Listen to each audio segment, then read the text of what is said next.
and stories buried deep in the past. Tonight, we travel back into one of the darkest chapters of American history, a time of plantations, chains, fear, and resistance. Before we begin, tell us in the comments where you are watching from, your city, your country, and the time where you are right now. And if you enjoy stories that reveal the truth behind history, please like this video and subscribe to our channel so you never miss the next hidden story. It was the morning of May 14, 1857, when the quiet countryside near Natchez in the state of Mississippi woke up to something strange. The body of a man lay in the woods near a large beech tree. His name was Duncan Skinner, a plantation overseer who worked on Cedar Grove Plantation. At first glance, it looked like a tragic accident. His horse stood nearby. His gun lay on the ground. Some people believed he had fallen from his horse while hunting, but as the hours passed, whispers began to spread across the plantation fields. Something about the scene did not feel right, and within weeks, those whispers would grow into one of the most disturbing murder investigations in the history of the American South. Cedar Grove Plantation was owned by Clarissa Sharp, a widow who managed hundreds of acres of land and more than 80 enslaved people. The plantation sat about 13 miles southeast of Natchez, one of the wealthiest regions in the American South, during the cotton boom. Cotton ruled the economy, and plantations like Cedar Grove depended on enslaved labor to survive. Every sunrise meant long hours in the fields under the burning sun. Every sunset meant exhaustion, hunger, and the fear of punishment. Over all of this stood the overseer, the man responsible for discipline, productivity, and order. That man was Duncan Skinner. Skinner was 37 years old when he died. He had come to Mississippi years earlier with his brothers during the Great Migration of white settlers moving into the fertile lands of the Mississippi Valley. His job was not simple. An overseer had to push enslaved workers to produce as much cotton as possible while keeping control through fear and punishment. Many overseers lasted only a short time in such positions because the work created constant tension between them and the enslaved community. Yet Skinner seemed trusted by the plantation owner, and for a time, the plantation continued its daily routine under his authority. But beneath that routine, anger was growing. To understand what happened on Cedar Grove Plantation, we must understand what life was like for the people forced to work there. Slavery in Mississippi during the 1850s was brutal and systematic. Enslaved men and women worked from before sunrise until after sunset. Cotton fields stretched endlessly across the land, and every basket of cotton was weighed carefully. If the amount was too small, punishment followed. Punishment came in many forms. Sometimes it was the whip, sometimes it was chains, sometimes it was starvation or isolation, and sometimes it was humiliation in front of the entire plantation. The overseer enforced these punishments. In many plantations across the American South, the overseer was feared even more than the owner.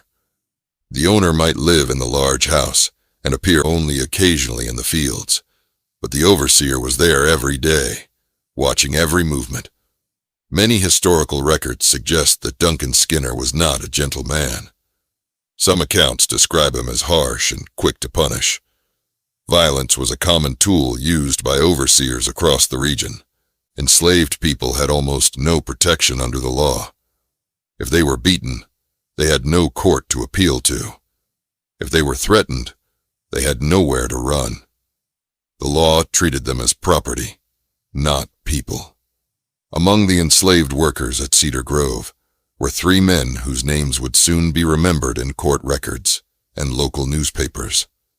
One of them was Reuben, a skilled carpenter on the plantation. Another was Henderson. the carriage driver who handled transportation, and horses for the plantation household.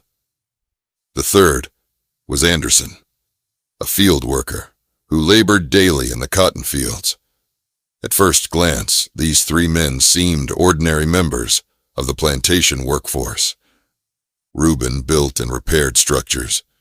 Henderson drove the carriage and cared for horses. Anderson picked cotton under the watchful eye of the overseer. Yet the pressures of plantation life were constant. Hunger, fear, exhaustion, and punishment created a quiet storm inside the enslaved community. Sometimes, that storm stayed silent. Sometimes it exploded. The body of Duncan Skinner was discovered near the roots of a tree in the woods. At first, the local coroner examined the scene and made a quick decision. He ruled the death an accident. According to the early report, Skinner had fallen from his horse while hunting. The decision seemed simple. The horse was nearby. The gun was nearby. And accidents were not uncommon in rural areas during the 1850s. But there was one man who refused to accept that explanation. That man was Skinner's older brother, Jesse Skinner.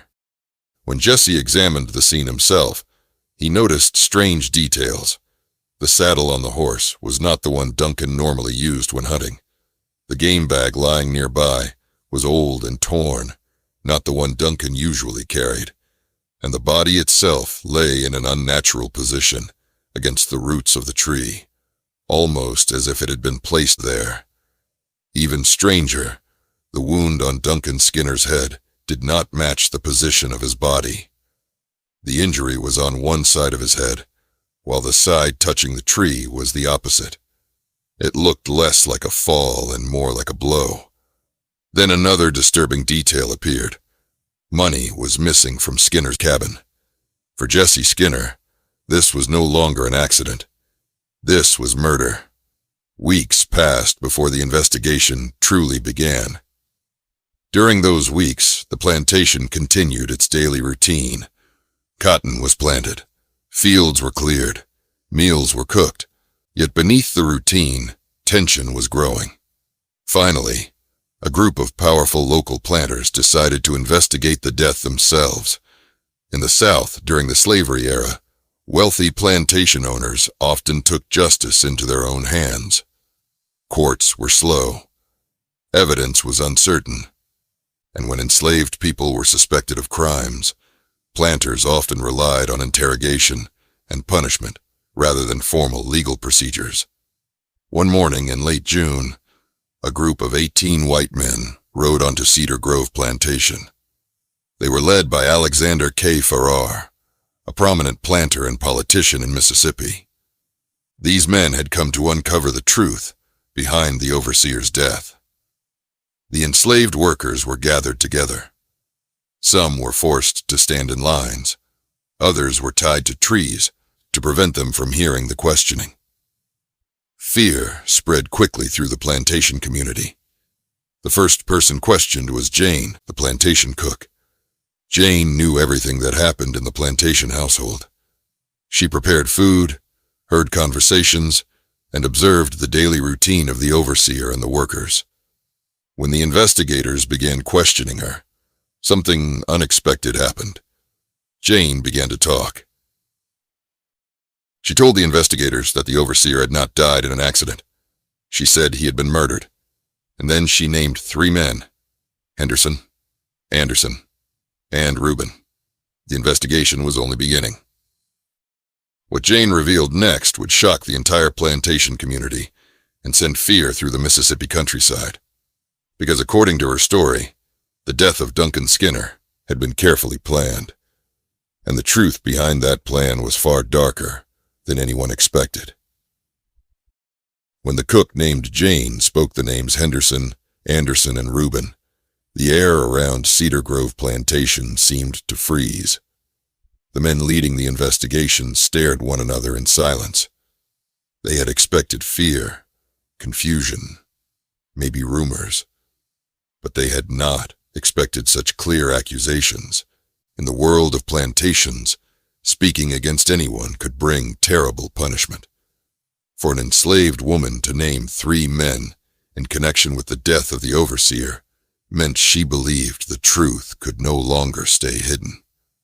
The investigators leaned closer as Jane continued her story, her voice low but steady, revealing a chain of events that had begun long before the body of Duncan Skinner was discovered in the woods. According to Jane, tension had been building on the plantation for many months. Duncan Skinner had become harsher with the workers as the cotton season grew more demanding. The fields had to produce more, the baskets had to be filled faster, and every delay angered the overseer. Some days he rode through the rows of cotton with a whip in his hand, shouting at workers who slowed down from exhaustion. On other days, he punished people for reasons that seemed small or unfair. The enslaved community felt his anger constantly, like a storm cloud that never moved away.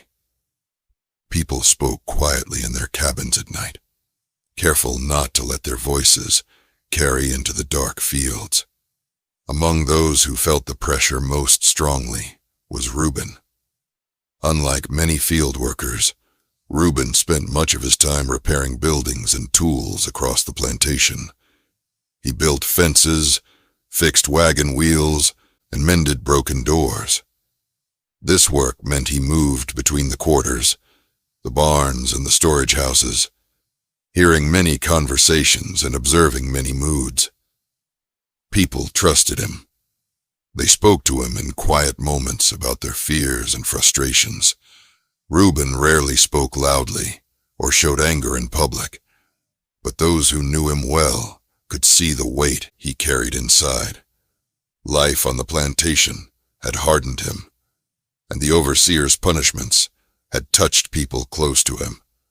Henderson, the carriage driver, also felt that weight. His job required him to travel often between the plantation house and nearby towns. He drove the wagon, cared for the horses, and sometimes carried messages between plantations. This position allowed him to hear news from outside Cedar Grove.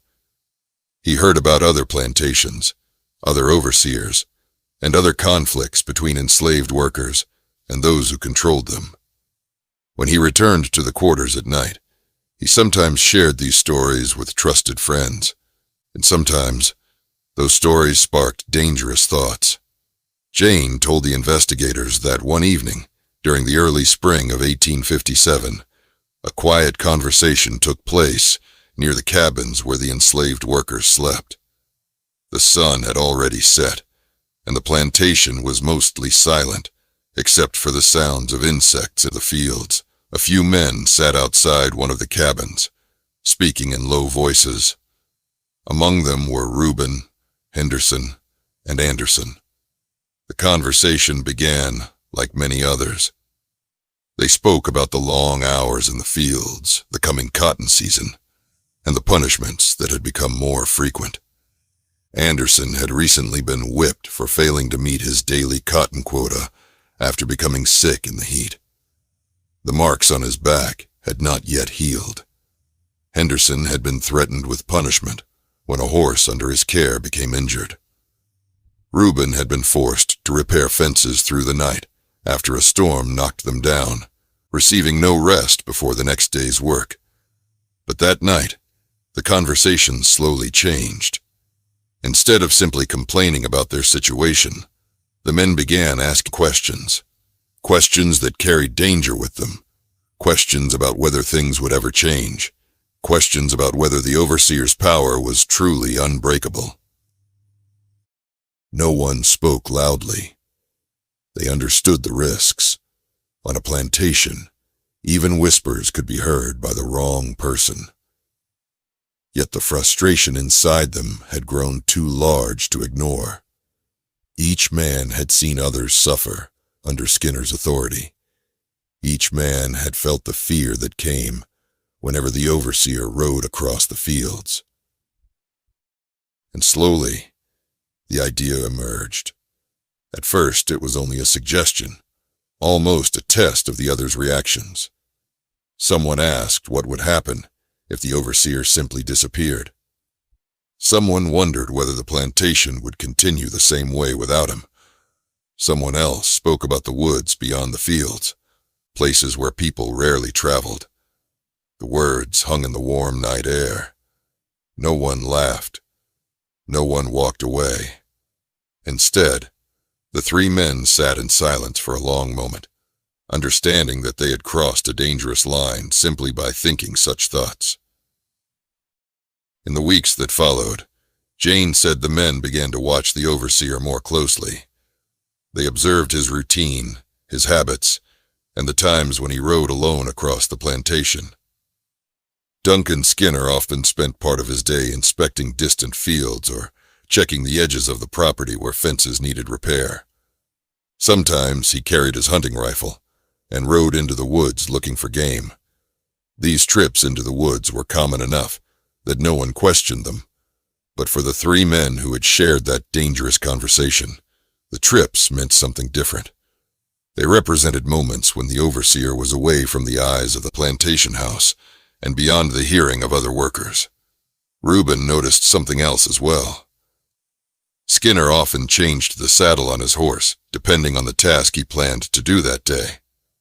Some saddles were meant for riding long distances across rough land, while others were lighter and used for shorter trips.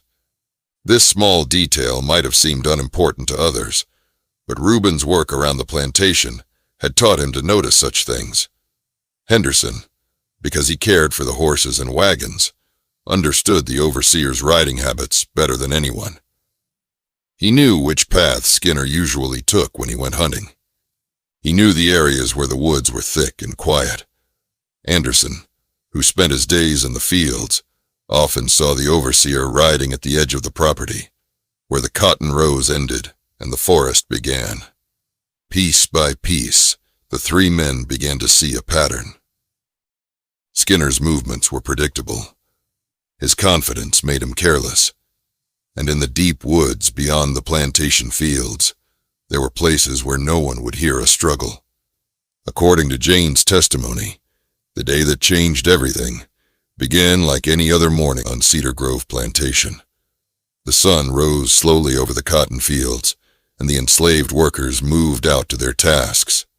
Reuben spent the morning repairing a broken gate near the barns. Henderson prepared the carriage and checked the horses. Anderson joined the line of workers moving into the fields with baskets and sacks. Duncan Skinner rode through the plantation on horseback, inspecting the work as he usually did. He shouted instructions to some workers and stopped briefly near the barns to check a delivery of tools. To anyone watching, the day seemed ordinary, but sometime during the late morning, Skinner prepared for a hunting trip. He took his rifle and mounted his horse, heading toward the wooded area that lay beyond the far edge of the plantation. No one questioned the decision. Overseers often hunted during quiet hours, bringing back meat that supplemented the plantation's food supplies. Jane said she saw Henderson watching the overseer ride away. Not long after, Henderson disappeared from the yard.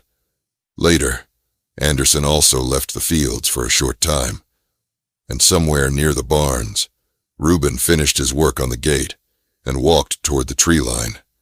None of these movements seemed unusual on their own. Workers often moved between different parts of the plantation during the day, but taken together, the pattern was clear. Three men had begun moving in the same direction, toward the woods where Duncan Skinner had gone hunting, toward the place where his body would later be found. What happened in those woods would soon shake the entire region around Natchez, because the truth behind Duncan Skinner's death was not simply a sudden act of violence. It was a moment shaped by years of pressure, fear, and anger inside the enslaved community. And before the sun set that day, the life of the overseer would end beneath the trees of Mississippi. The forests that surrounded Cedar Grove Plantation were thick and quiet, stretching for miles beyond the cotton fields. Tall oak and beech trees formed a heavy canopy that blocked much of the sunlight. The ground beneath them was covered with leaves, roots, and tangled vines. In those woods, sounds carried differently. A shout could disappear into the trees, and footsteps could vanish in the soft earth. It was a place where a man could ride alone and feel hidden from the world. On the morning Duncan Skinner rode into those woods in the spring of 1857, he believed he was simply going hunting. He had taken his rifle and mounted his horse without much thought. Hunting was one of the few activities that gave overseers a break from the constant pressure of plantation work. Sometimes they hunted deer, sometimes wild turkey. Sometimes they simply rode through the forest to enjoy a few quiet hours away from the noise of the fields. Skinner followed a familiar path that curved away from the plantation and into deeper forest. The trail was narrow and uneven, but his horse knew the route well. Birds moved through the branches overhead. The warm Mississippi air carried the smell of damp soil and wild plants. For a moment, the plantation and its problems seemed far away. But Skinner was not alone in the woods that morning. Some distance behind him, 3 men were moving carefully through the trees. Reuben, Henderson, Anderson. They did not walk together in a group. That would have been too obvious if anyone had seen them leaving the plantation. Instead, they moved separately, each taking a slightly different route through the forest, while keeping the same destination in mind. They knew the overseer would likely stop near a clearing where deer sometimes appeared during the late morning hours. The men had spoken about this place before. Now, they were moving toward it. The clearing lay deep inside the woods, where sunlight touched the ground through a gap in the trees. It was not a large open space, but it was enough for deer to step out from the forest edge while searching for grass. Hunters often waited near this clearing because animals passed through it frequently. Duncan Skinner guided his horse to the edge of the clearing and dismounted. He tied the reins loosely to a branch and rested his rifle against his shoulder as he looked across the open ground. The forest was quiet, except for distant bird calls and the occasional rustle of leaves. Minutes passed. Skinner stepped slowly into the clearing, scanning the trees for movement. He did not know that 3 other men were watching him from the shadows. Reuben had reached the area first and hidden himself behind a thick tree trunk. Henderson approached from another side of the clearing, moving slowly to avoid snapping branches beneath his feet. Anderson remained farther back among the trees, his heart beating hard inside his chest. This was the moment they had imagined during their quiet conversations at night, but imagining something and living it were 2 very different things. The air felt heavy. The silence felt louder than any sound. Reuben later confessed that during those moments, he felt both fear and determination. Fear, because he knew what they were about to do could bring terrible consequences. Determination, because the anger and suffering he had witnessed on the plantation had pushed him beyond the point of turning back. Skinner took another step into the clearing, and that was when everything changed. According to the confessions that later emerged during the investigation, the attack happened quickly. Reuben moved first. He stepped out from behind the tree and approached the overseer from the side. Skinner turned suddenly, surprised to see one of the enslaved men standing in the woods where he believed he was alone. For a moment, neither man spoke. Skinner may have felt confusion rather than fear at first. Reuben was a plantation worker, someone who was supposed to obey orders and remain under control. Seeing him there in the forest during hunting hours was unexpected, but perhaps not immediately threatening. But before Skinner could fully react, Henderson appeared from another direction. Now the overseer realized something was wrong. Historical records from the investigation suggest that Skinner attempted to reach for his rifle or move toward his horse. But the men were already too close. A struggle began in the clearing beneath the trees. Leaves and dirt were thrown into the air as the men fought. Anderson rushed forward to help restrain the overseer. Skinner was strong and fought hard, shouting and trying to break free. For several moments, the struggle moved across the clearing as the men grappled with one another. Then the fatal blow came. Later testimony suggested that a heavy object, possibly a piece of wood or tool carried by one of the men, struck Skinner on the head. The blow ended the struggle. Duncan Skinner collapsed to the ground beneath the trees. The clearing became silent again. The three men stood over the fallen overseer in shock. The struggle had lasted only minutes, yet it had changed everything. Reuben later confessed that when the overseer fell, none of them spoke at first. They simply stared at the motionless body on the ground. The sound of birds slowly returned to the forest around them.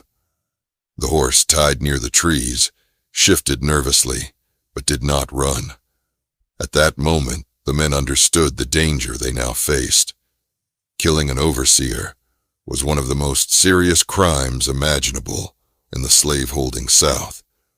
If they were discovered, punishment would almost certainly be swift and brutal. They had to decide what to do next.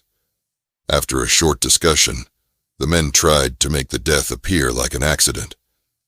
They moved the body near the roots of a tree, where it might look as if the overseer had fallen from his horse while riding through the woods. They adjusted the position of his rifle and the horse nearby. But they were not professional investigators. They were frightened men trying to hide a terrible act. Small details at the scene would later raise suspicion. The saddle was wrong for hunting. The body's position did not match the wound. The objects around the clearing looked slightly out of place. Yet, in the quiet woods that afternoon, the three men believed they had done enough to hide what had happened. Before leaving the clearing, one more decision was made. According to later testimony, money from Skinner's cabin was taken after the killing. Whether this was planned or done in panic afterward remains unclear, but the missing money would later play an important role in convincing investigators that the death had not been an accident. The men then left the woods separately. Each walked back toward the plantation, as if nothing had happened. But the forest held the truth, and sooner or later, the truth would be uncovered. The body of Duncan Skinner would soon be discovered, and the first report would call it an accident. But the smallest details would begin to unravel that story. In the days after the body of Duncan Skinner was discovered in the woods, Cedar Grove Plantation slowly returned to its daily routine. Cotton still needed to be planted. Tools still needed to be repaired. Horses still needed to be fed and watered. From a distance, life on the plantation appeared almost normal. The overseer's death had been ruled an accident, and the official report suggested that Skinner had fallen from his horse while riding through the forest. For many people in the region, the explanation seemed believable. Accidents were common in rural Mississippi during the 1850s. Horses stumbled on uneven ground. Hunters slipped on roots and rocks. A fall could easily become fatal in the deep woods. But not everyone accepted the explanation. Jesse Skinner, the overseer's brother, could not stop thinking about the strange details surrounding the death. The saddle on the horse was not the one Duncan usually used for hunting. The game bag found nearby was old and worn. The wound on the head seemed too severe to be caused by a simple fall. Jesse had known his brother well. Duncan had been a strong rider who spent years moving through forests and fields. For him to fall in such a way felt wrong. As these doubts grew, Jesse began speaking with local planters and influential men in the Natchez area. During the slavery era, wealthy plantation owners often worked together to maintain control over the region. The death of an overseer raised serious concerns among them. If the accident story was false and the overseer had been killed, it meant that enslaved workers somewhere might have resisted violently. Such a possibility frightened plantation owners because it challenged the system that controlled thousands of people across Mississippi. Soon the whispers began. Some people said they had heard arguments between Skinner and certain workers. Others claimed the overseer had punished several men harshly during the previous weeks. These stories were difficult to confirm, but they created an atmosphere of suspicion that spread from plantation to plantation. Eventually, a decision was made. A group of prominent men would travel to Cedar Grove Plantation and conduct their own investigation. One warm morning in early summer of 1857, riders began arriving at Cedar Grove Plantation. They were not ordinary visitors. Each man who rode through the gates was a plantation owner, merchant, or local leader with influence in the region. By the time they gathered in the yard near the plantation house, there were 18 of them. Leading the group was Alexander K. Farrar, a wealthy planter and respected figure in Mississippi society. Farrar had experience dealing with plantation disputes and was known for his strong opinions about maintaining order in the slaveholding South. If the overseer's death was truly a murder, Farrar believed it had to be solved quickly before rumors spread further across the region. The men gathered inside a large room of the plantation house to discuss what they knew. They reviewed the details of the original report and listened carefully to Jesse Skinner's concerns about the evidence found in the woods. Several men agreed that the scene described in the report did not fully explain the injury to Duncan Skinner's head. Finally, Farrar made a decision. The enslaved workers on the plantation would be questioned. During the slavery era, such questioning often happened outside normal legal procedures. Enslaved people had no legal rights to refuse interrogation. Planters believed they had the authority to force answers if they suspected a crime. Sometimes, questioning involved threats. Sometimes it involved physical punishment. Word spread quickly across Cedar Grove that the investigators were about to speak with the workers. Fear moved through the quarters like a cold wind. People whispered to one another about what might happen next. Some hoped the questioning would end quickly. Others feared that secrets buried deep inside the plantation would soon come into the open. The first person brought before the investigators was Jane, the plantation cook. Her position in the household meant she saw and heard many things that others did not. She prepared meals in the main house and sometimes served food to the overseer and visiting guests. Because of this, the investigators believed she might know something about Skinner's habits or any conflicts he had experienced. Jane entered the room slowly, her eyes moving across the group of men seated around the table. The atmosphere was tense. The men watched her closely, waiting for any sign that she might reveal something important. At first, the questions were simple. They asked about the day Duncan Skinner left the plantation to go hunting. They asked whether she had noticed anything unusual about his behavior during the previous days. They asked whether anyone on the plantation had argued with him recently. Jane answered carefully. She described the morning routine, the preparation of meals, and the overseer's departure toward the woods. Her voice remained steady, but inside, she carried a heavy burden. For weeks, she had known that something terrible had happened, She had heard whispers among the workers. She had seen nervous glances when the overseer's name was mentioned. The investigators continued asking questions. Then one of them asked a direct question. Did she believe Duncan Skinner's death was truly an accident? The room fell silent. Jane looked down for a moment before answering. When she finally spoke, her words changed everything. She said the overseer had been killed. The investigators leaned forward in their chairs. Then Jane spoke 3 names: Henderson, Anderson, and Reuben. Jane's accusation shocked the investigators, but it was only the beginning. Once those names were spoken, the questioning became far more intense. The men ordered that Henderson, Anderson, and Reuben be brought forward one by one. Henderson was questioned first.